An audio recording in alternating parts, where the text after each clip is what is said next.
हाँ, सभी दर्शनार्थियों प्रार्थना है कि इस समय हम जो है परिक्रमा मार्ग में आ गए हैं और अपना जो है परिक्रमा मार्ग में आ गए हैं और वहीं हम जो है आपको तुलसीदास जी द्वारा लिखित जो है रामचरितमानस का हम दर्शन कराएंगे।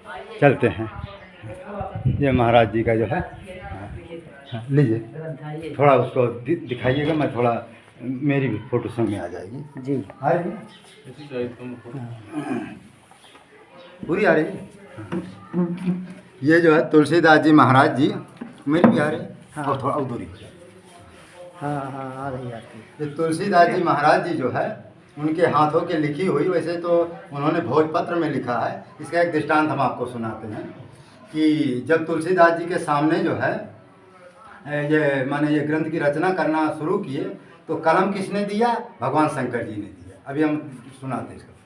दिव्य लेखनी हर दियो तन मन अति हर्षान, भोजपत्र में मैं लिखो अक्षर स्वर्ण समान। भोजपत्र ब्राह्मण वर्ण शुक्ल रंग को जान, से नारद जी लायो रहो उत्तराखंड से मान।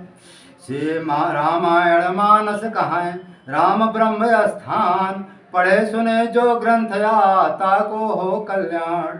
तुलसीदास मम नाम है जानो नाम प्रभाव, बिना नाम जाने कोई मुक्ति भक्ति नहीं हो।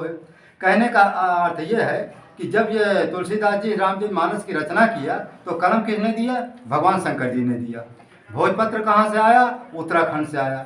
और किसने लाया? नारद जी लाए। लिखा ना, भोजपत्र ब्राह्मण वर्ण शुक्ल रंग को जान, श्री नारद जी लायो रहे उत्तराखंड से मां। वो जो भोजपत्र जो माने तुलसीदास जो पहली रामायण की रचना की गई थी वो भोजपत्र में लिखी गई थी। फिर क्या हुआ कि जब मैंने एक रचना तो की है, फिर उन्होंने कई लोगों ने आग्रह किया, मैंने इंद्रदेव पहुंच गए और नीचे शेष भगवान पहुंच गए कि भाई हमको भी दीजिए। तो फिर तुलसीदास जी एक माने ग्रंथ के बाद 3 ग्रंथ की रचना की। समय तो जरूर लगा, 3 ग्रंथ की रचना की। लेकिन फिर क्या हुआ कि तुरंत इंद्रदेव एक ग्रंथ ले जाते हैं, मैंने एक रामचरितमानस को, और एक रामचरितमानस को शेष भगवान ले जाते हैं। फिर क्या हुआ कि जो बड़े बड़े जो शंकराचार्य जी थे 10-20 लोग इकट्ठा आ गए कि हमको भाई या तो देव या प्रतिलिपि हम करेंगे, माने इसकी नकल करेंगे। तो हम माने तुलसीदास जी सोचे कि अब क्या करें, एक व्यक्ति या 50 लोग आ गए मांगने के लिए। तो उन्होंने क्या किया कि एक दिन का हमको समय दो। उन्होंने तुरंत जो है गणेश जी का आह्वान करते हैं, और जैसे गणेश जी का आह्वान करते हैं तैसे जो है गणेश जी माने रात में प्रकट होते हैं। और जैसे रात में गणेश जी प्रकट होते हैं तैसे जो है क्या होता है कि उन्होंने गणेश जी 7 ग्रंथ की रचना करते हैं। माने एक रामायण के बाद वो तो भाई देवता हैं गणेश जी, तुरंत अपने चमत्कार सिद्धि के बल पर उन्होंने 7 ग्रंथ की रचना। वहीं जो 7 रामायण है तो जो है मैंने बड़े बड़े जो माने शंकराचार्य जी के पास थे, ये भी वही समझ लो जो ग्रंथ आप देख रहे हैं ना, उन्हीं ग्रंथों की ये मैंने नकल है।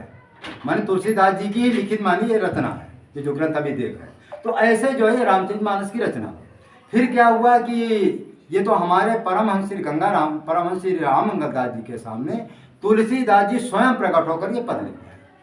फिर एक दूसरा पद क्या लिखवाए? रामचरितमानस स्वयं प्रकट होकर के हमारे गुरुदेव जी जो दादा गुरु जी थे परमहंस श्री राममंगलदास जी के सामने रामचरितमानस भी स्वयं प्रकट होकर के लिखवाए। वो क्या लिखवाती है कि रामायण मानस कहें सूर्यमुनि मेरो नाम, सूर्यमुनि मेरो नाम। और रामायण मानस कहें सूर्यमुनि मेरो नाम, शिव ने हरि के चरित लखी लीन हृदय में था।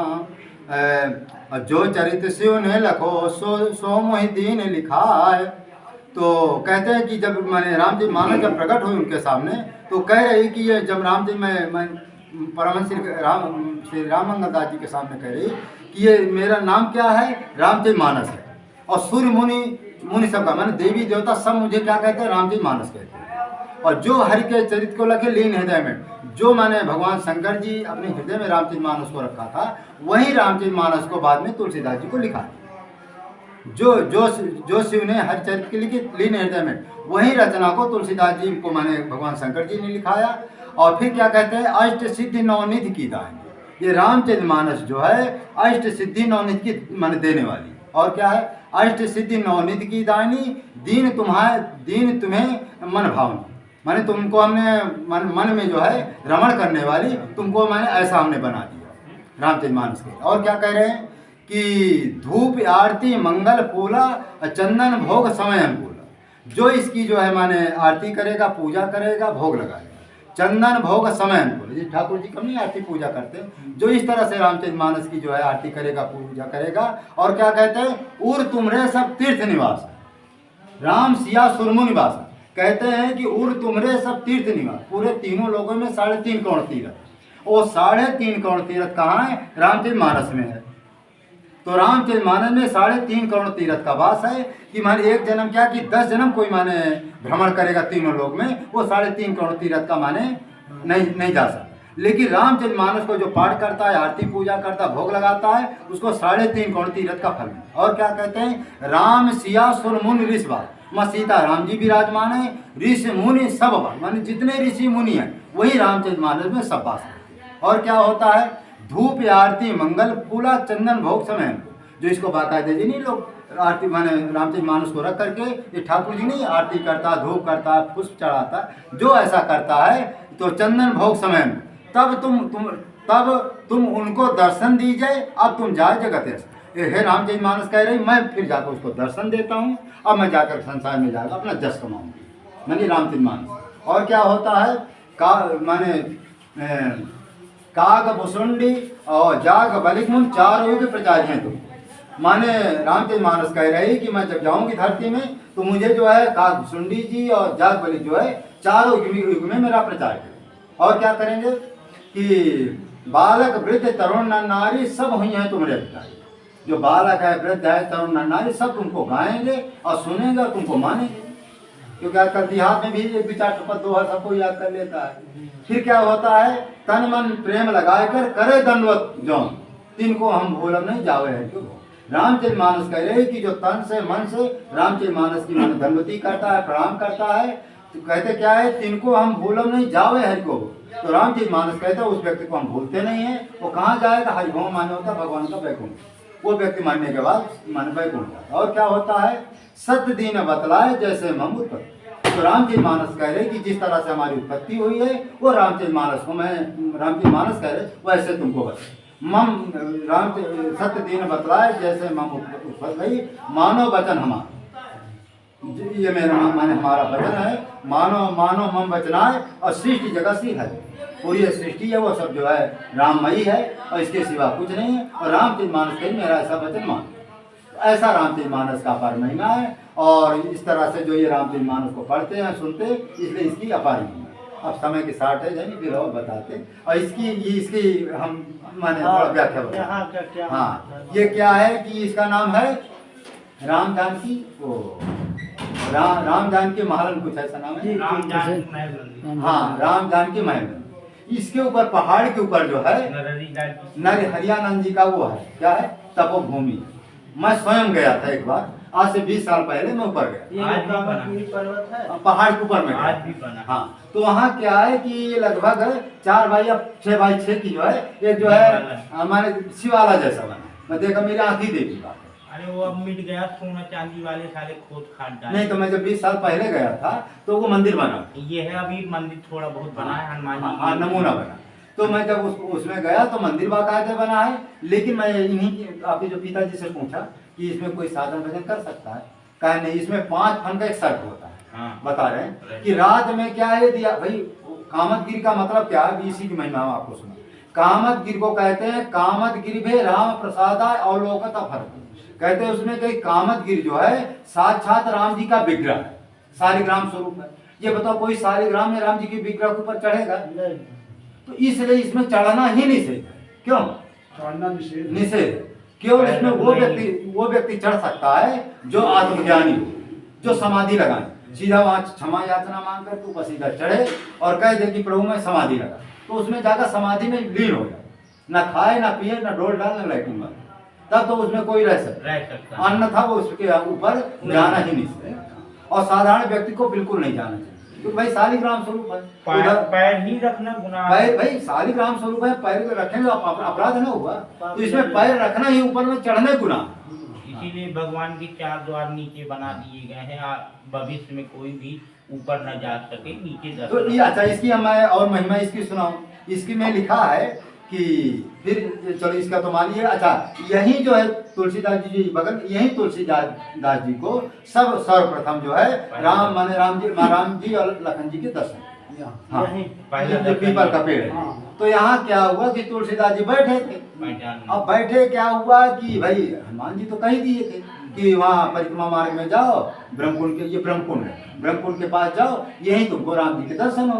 वो बैठे, अब सुबह था, यही 7 बजे थे, सोच रहे हम निकलेंगे, हम निकले तो रथ में बाकायदे घोड़ा में बैठकर दोनों बांध लिए चले जा रहे थे। तो तुलसीदास जी ने देखा कि यह लगता कोई राजकुमार है और सुंदर है, तो ऐसे देख करके नहीं मन वो हो जाता है, राजाओं के लड़के खा लेना देना है। अब कुछ देर बाद हनुमान जी पहुंच गए, कहते भाई वो तुलसीदास जी राम जी के दर्शन हुए? नहीं, हमें कुछ नहीं हुआ। वो नहीं देखे थे रथ से और उससे घोड़ा से 2 राजकुमार गए थे, राम जी लगे। कहा हमको पता नहीं, हमने सोचा कोई राजकुमार है, का लेना देना है। तो अब फिर कृपा करो, फिर माने तुलसीदास जी जो है हनुमान जी के चरणों पड़े कि प्रभु हमको प्रत्यक्ष दर्शन फिर करो, भाई बहुत गलती तो होगी, नहीं जान पाए। कहा कोई बात। अब राम घाट गए। फिर जब राम घाट में गए तो फिर कहते तोता मुखी बन करके वो पीपल का पेड़ है वहीं बैठ गए हनुमान जी रूप बना, क्योंकि सोचे जो फिर भूल जाएंगे। हाँ, तो अब क्या हुआ कि चंदन रगड़ रहे थे, अब भगवान को इधर उधर देख रहे। अब भगवान को असली रूप में थोड़ा आना, एक बालक भैंस में आ गए, वही जो बटू नहीं होते अलग 10-12 साल के लड़के जैसे होते ना, वही पहुंच गए। कहे बाबा चंदन दो हमको। तो तुलसीदास जी चंदन भगवान को लगा, अब भगवान जो इनको लगा, उतने में जो है हनुमान जी कह दिए, का कहें चित्रकूट के घाट पर भय संतन की भी और तुलसीदास चंदन की से तिलक देते रहे। हाँ, तो अब उसमें क्या है कि हनुमान जी जब दोहा, उसमें तुलसीदास जी तो बुद्धिमान थे ही, तुरंत दोहा समझ गए। तो फिर उनके चरणों में गिर गए, फिर वो अपना विराट रूप जो उनका असला रूप होता है धन बांध लिए, फिर उनको दर्शन दिए और आशीर्वाद दिए कि अब तुम जा करके रामचरितमानस की रचना करो वहाँ अयोध्या में। फिर अयोध्या में रामचरितमानस की रचना होती है। इसके बारे में तो और विस्तार से थोड़ा बात में बताएंगे, का सुना भी सकते हैं। तो क्या हुआ कि जब ये तुलसीदास जी वहाँ रचना शुरू किए तो उसमें क्या है कि सर्वप्रथम वहाँ एक क्या है कि राम माने राम स्थान है, तुलसी चौरा उसको कहते हैं अयोध्या में, तुलसी चौरा। जो तुलसी चौरा उसी जगह बैठ करके माने तुलसीदास जी रामचरितमानस की रचना की। वहाँ आज भी है, वो क्या बता रहे हैं, मैं देखा तो नहीं हूँ, जो राम जी वो माने जन्मभूमि है उसी से कुछ दूरी पर माने तुलसी चौरा, उसको जन्म स्थान भी कहते, 2 नाम, उसी जगह ये रामचरितमानस की रचना। ये ग्रंथ में हमारे जो है योगानंद जी जो है उनके बारे में बताएं कि जब वहाँ पर माने ये रचना किए थे तुलसी चौरा में, वहीं उन्होंने जो है माने 2 साल 11 महीने कुछ ऐसा दिन लगा था, तो ये जो है रामचरितमानस की वहाँ रचना। फिर क्या हुआ कि जब इन्होंने रामचरितमानस की रचना किए थे तो उन्होंने, अब किसी ने पूछा कि महाराज जी अब रामचरितमानस की रचना किए थे तो कैसे अपना जीवन आपका था? तो उन्होंने कहा रात 2 बजे उठते थे, 2 बजे उठ करके आधा घंटा 1 घंटे में क्रियाकर्म माने सरजू जी में स्नान करते थे। सरजू जी स्नान करने के बाद आधा घंटा राम मंत्र जानकी मंत्र का जप करते थे। फिर आधा घंटे के बाद हम राम जी का ध्यान करते थे। राम जी का ध्यान होने के बाद थोड़ा दिन तो निकल ही आता है, फिर शुरू हम जो है जो 6-7 बजे जाके मैंने शुरू जो है तो इन्होंने रामचरितमानस की रचना शुरू कर दी। इस तरह से 2 साल और 11 महीना 28 दिन कोई ऐसा है, इतने दिनों को रामचरितमानस की रचना हुई। फिर इसके बारे में तो इनके बारे में बहुत परीक्षा की गई, कहाँ तक बताऊँ, तो चलो ठीक, अब हम जहाँ पर बैठे यहाँ के बारे में बात करें। तो ये जो कामतानाथ जी हैं इनके बारे में बताते हैं। ये कामतगिरी जो है 1000 खंभों का बना हुआ सोने का महल है, अदृश्य रूप में, वो किसी को दिखाई नहीं देता। अब एक दृष्टांत हम दे दें कि ये सोने का है कि नहीं, एक दृष्टांत दे दें। तो जब ये सोने का महल है 1000 खंभों का बना हुआ, इसमें 7 घेरे, जैसे बीच जैसे ये गर्भगृह है ना, इसके बगल में फिर घेरा है, उसमें असंख्य जो है वो बने हैं, भवन बने हैं, जैसे 12,000 जानकी जी की 12 सखियाँ, तो 12 भवन बने हैं, 12,000 भवन बने। इसके बाद पचुर्मान जो इसके तीसरा घेरे हैं उसमें भगवान के असंख्य पार्षद रहते हैं। जो 5वां घेरा है उसमें भगवान राम जी के 88,000 ऋषि मुनि इस कामतानाथ जी में वास करते हैं। फिर इसके 5वां जो 6वां घेरा है उसमें गंधर्व और किन्नर वो भी भगवान की स्तुति वंदना करते हैं। इस तरह ये 7 घेरे हैं, इसमें 7 गेट हैं। 7 गेट में किसी में हनुमान जी रक्षा करते हैं, किसी में इंद्र रक्षा करते हैं, किसी में भैरव रक्षा करते हैं, किसी में जो है आपका जो है भगवान शंकर जी या कामतानाथ जी रक्षा करते हैं। चार गेट है, चारों में जो है देवता अपनी अपनी रक्षा करते हैं। हाँ, उनके आदेश के बिना कोई भी वो उस माने महल के अंदर कोई भी नहीं जा सकता। तो फिर क्या हुआ कि अच्छा घेरा कैसा है, जो बीच वाला घेरा है उसमें सीताराम जी विराजमान है। हाँ, और जो बगल में लक्ष्मण जी भी खड़े हैं, माने बीच में माने राम जी हैं, जिसके गर्भगृह में राम जी है। और जो दूसरा घेरा है उसमें भगवान जानकी जी की 12,000 सखियां हैं, जो भगवान जानकी जी की हमेशा सेवा में रत रहती, उनकी स्तुति वंदना भी करती, सेवा में बिल्कुल तैयार बैठी रहती कि माता जी कब आशीर्वाद दें, आदेश दें, हम सेवा करें। जो तीसरा घेरा भगवान के असंख्य पार्षद है, महाराज बेटे असंख्य पार्षद हैं, वो असंख्य पार्षद भगवान की सेवा में हमेशा तत्पर रहते कि भगवान कब हमको आदेश दे, कौन काम करना है, तुरंत वो हाजिर रहते। जो पांचवा घेरा है उसमें 88,000 ऋषि मुनि भगवान के हमेशा समाधि ध्यान में लिए रहते हैं, वो भी हमेशा भगवान की स्तुति वंदना में लेते हैं। 18 ये कामतानाथ जी का वर्णन मैं कर रहा हूँ, जो लोग परिक्रमा कर रहे हैं 5 किलोमीटर परिक्रमा। फिर जो 5वां माने 6वां 7वां घेरा है उनमें गंधर्व किन्नर जो हमेशा उनकी स्तुति वंदना करते रहते हैं। इस तरह से ये 7 घेर, ये सब सोने का महल बना हुआ है। और जो इसके 4 गेट हैं, एक गेट तो आप देख रहे हैं उधर है, कौन सा गेट है, ये क्या नाम खोई बाजार है, एक खोई बाजार हो गया, ये सूरा गऊ, एक सूरा गऊ हो गया, वो क्या नाम है उधर लास्ट में क्या नाम है वो, ये क्या नाम है हनुमान वो सरजूधार, सरजूधारा, चौथा वो हो गया, तीसरा हो, चौथा हो गया, तीसरा पहला कामतानाथ का मुख्य द्वार, अच्छा वो प्रमुख दूसरा वाला, हाँ प्रथम, फिर इसके बाद आया ये सूरा गऊ, फिर तीसरा आ गया ये आपका चौथा फाटक, हाँ। चौथा फिर वो आया लास्ट में सरजूधारा। हाँ, यहाँ के जो है पुजारी का कहना है कि ये परिक्रमा माने परिक्रमा मार्ग में वो जो माने 1000 खंभों का जो सोने का महल है, इसमें 4 गेट है। प्रथम गेट जो पूर्वी मुखार बिंदु है, जिसको अनादि माने कामतानाथ जी कहते हैं, असली कामतानाथ जी यही है। वो तो प्रेम पुजारी जी ने चंदन की लकड़ी से ही बनवाया था, जो वहाँ से रोड़ी निकल गई थी, इसलिए प्रेम पुजारी जी। हाँ वो सत्य बात है। तो जो असली कामतानाथ जी जो पूर्वी मुखार बिंदु, इसमें शालिग्राम भी उनके मुख में है, जो यहाँ है, हाँ पूर्वी मुख। असली कामतानाथ जी यही है, जो यहाँ के क्षेत्र की जनता है वो इन्हीं को मानता है। ये अनादि है, अनादि माने कोई नहीं जानता इनकी कब से माने कब ये विराजमान है। हाँ। कब से? हाँ ये माने असली यही है, पत्थर की बने हुए हैं। माने प्राचीन। ये प्रथम जो है माने वो है कि माने क्या बोलते हैं गेट। दूसरा गेट जो है वो है सूराग्रास। उसका दृष्टांत क्या होता है, एक बार कोई गाय थी, मालूम नहीं, तो गाय क्या होती थी, भगवान अंदर तो विराजमान ही है, तो गाय रोज आकर के अंदर घुस जाया करती थी। वो देवी देवता की गाय थी, माने देवी गाय थी, माने वो थे माने एक तरह से मानो कामधेनु हुई, हाँ कामधेनु हुई थी। हाँ लेकिन वो क्या है कि जुक्ति से रहती थी, लोग हमको जान ना पाए, तो बरेदियों के बीच में एक गाय प्रकट हो जाती थी और उन्हीं के साथ चुपचाप घुस कर निकल जाती थी, और किसी गाय का रूप भी बना लेते भाई कामधेनु। तो बरेदी सोचा ये रोज ये आती है मेरे पास, और रोज आती है, मिल जाती है, और रोज मिलती है, ये पता नहीं कहाँ रोज फिर कुछ देर के बाद गायब हो जाती। फिर बरेदी उसके पीछे पीछे चला गया, और जो गुफा में वो गाय घुसी वही गुफा में वो बरेदी घुस गया।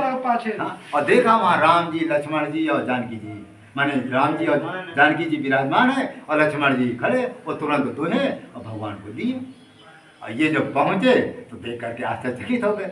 तो अच्छा जब दिए तो उन्होंने कहा कोई वरदान मांगो, कहा हमको वरदान वरदान का सोना चांदी हमें चाहिए। तो उन्होंने एक मुट्ठी जानकी जी जो है जब इसके सब साफी पल्लों में बांध दी। तो इन्हें सोचा कि इस समय जवा तो इधर खूब होता है, सोचा एक मुट्ठी जवा की का उन्हें उठाकर फेंक।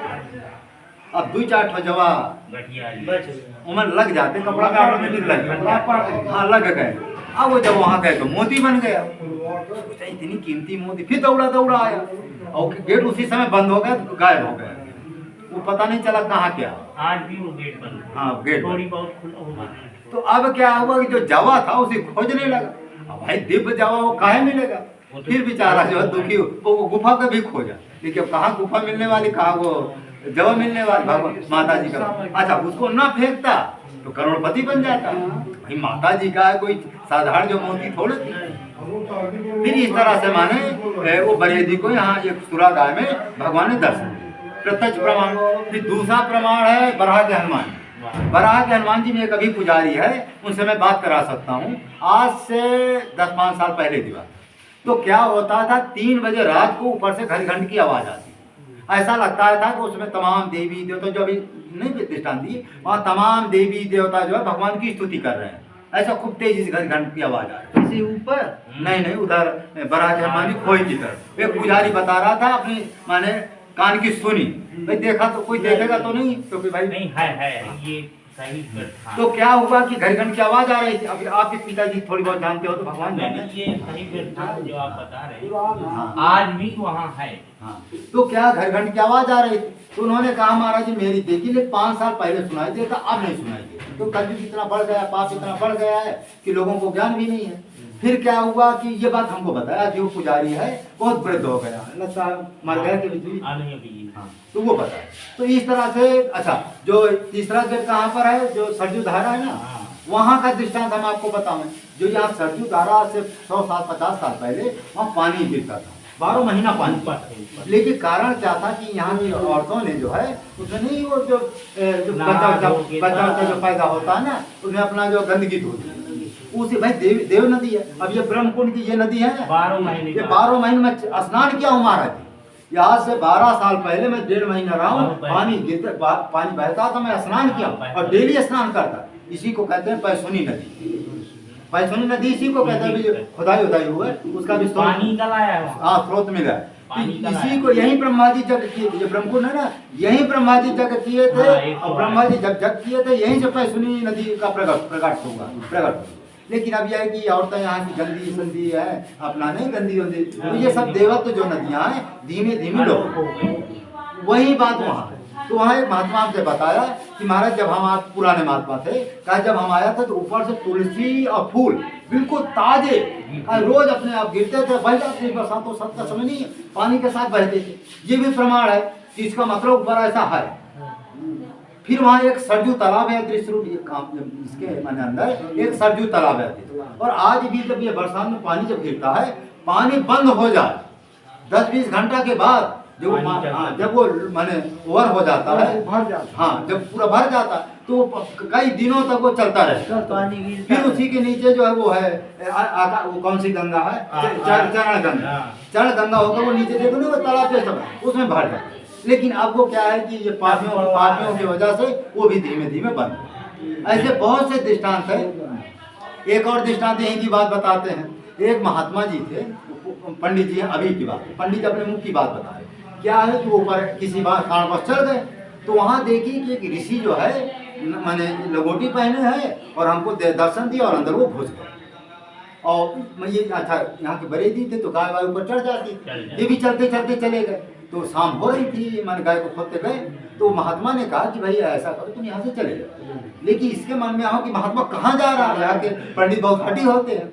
और कुछ ऐसी हवा चली कि एक जो पेड़ मैंने शिला हुई, और शिला पता नहीं कैसे ढूंढ की ये सीधा जो है वो जो वो मैंने बड़ा के हनुमान जी है कितना ऊंचा, वहीं से वो गिरे। और भगवान की ऐसी लीला हुई कि इस तरह से कोनो पेड़ में अटक गए। इस तरह शिला यदि गिरते तो मर ही जाते। वो पेड़ में वो शिला पेड़ में अड़ी और ये क्या है चिटिक करके जो है पेड़ में इस तरह से पेड़ को हाँ चिपक गए। भगवान की लीला समझो, इतनी दूर से कौन गिरता है, कौन बचता है, कौन जानता। तो वो सिद्ध महात्मा जी के पास वो पंडित जी आज भी बच गए। आज भगवान माने कामताना जी को बहुत मानते हैं कि 100 फीट की दूरी पर गिर तो कुछ नहीं बचता। पंडित जी अभी हैं, अभी एक से खाई हैं, वहाँ जाने में पता चलता है। तो ऐसे चमत्कार यहाँ परिक्रमा मार्ग में होते ही रहते हैं। और यहाँ भी आज भी कहते हैं कि 2 बजे 3 बजे रात को जो परिक्रमा करते हैं ना, बड़े बड़े सिद्धों के दर्शन आज भी लोग 12 हाथ 13 हाथ 20 हाथ 100 जटा फैल रहे परिक्रमा में, वो चल रहा है। ये देख लिया तो वो फिर बोल नहीं सकता, न किसी से कह सकता है। या ऊपर जाएगा या फिर नीचे ही रहेगा वो। अच्छा हाँ इस तरह के यहाँ व्यवस्था नहीं। यहाँ के पुराने लोग बताते हैं जो देख लेते हैं वो फिर बोल नहीं पाते, किसी काम लायक नहीं रह जाते। ये खत्म हो जाता है या फिर उनका बाड़ी ही छीन जाती है या फिर आँख से वो हो जाते हैं। ये दर्शन होते हैं। 12, 1, 2 ऐसे स्थान हैं जहाँ दर्शन होते हैं मन के हिसाब से। रहे थे जैसा कि ऊपर एक महात्मा जी रहते थे, आप खुद गए थे नहीं, महात्मा जी नहीं महात्मा रहे, वो जी नरहरियानंद जी क्या हुए नरहरि कि उनका समय पूरा हो गया, अपना चले गए। खैर नरहरि जी अमरत्व तो है, उनका कभी नाश नहीं होता, लेकिन वो अदृश्य रूप में किसी को दिखाई नहीं दी। वहाँ जब मैं गया तो कुछ नहीं था, वो मंदिर बना था, नरहरियानंद जी की तपोभूमि थी, जो मैंने तुलसीदास जी के गुरु, वही रामचरित मानस जो इनके पास है, वही उस समय रहे होंगे, वही अपना यही रख दिया। 5 साल यहाँ गद्दी में बैठे थे, तुलसीदास जी गद्दी तो ये इसीलिए इसको जो है तुलसीदास जी का मेल। सूखा क्षेत्र बताया गया है, पूरा सूखा क्षेत्र। तो अब क्या है कि ज्यादा कितने मिनट हो गए? बहुत मिनट हो गए। चलो फिर दूसरी वो करें। हाँ, मानव धर्म प्रसार की जय, सत्य न्याय धर्म की जय, दामोदर भगवान की जय, रामचरित मानस की जय, और ये परिभ्रम कुंड की जय, और पैसुनी नदी की जय। जय जय सीताराम। चलो अब तुमको हम यहाँ का जो है मेन गेट दिखाते हैं। चलिए आपो की फोटो। ये हमारे जो फलारी जी हैं, बहुत पुराने महात्मा जी हैं, और अभी इनका जो है सत्संग हम कुछ दूर पर लेंगे, और इस तरह से हमारे बहुत मित्र भी हैं, और जहाँ इनका हमारा जो फलारी की जगह चलता रहता है। जय श्री राम। ये देखिए पुराना स्थान है, आप लोग इसको देखिए कितना सुंदर है। और इसका हम गेट आपको दिखाते हैं।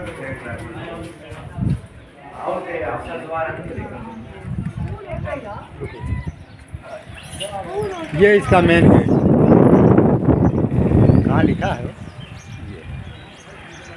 ये लिखा है श्री राम जानकी महलन मंदिर। ये पूरा गेट है उनका, तुलसीदास जी का।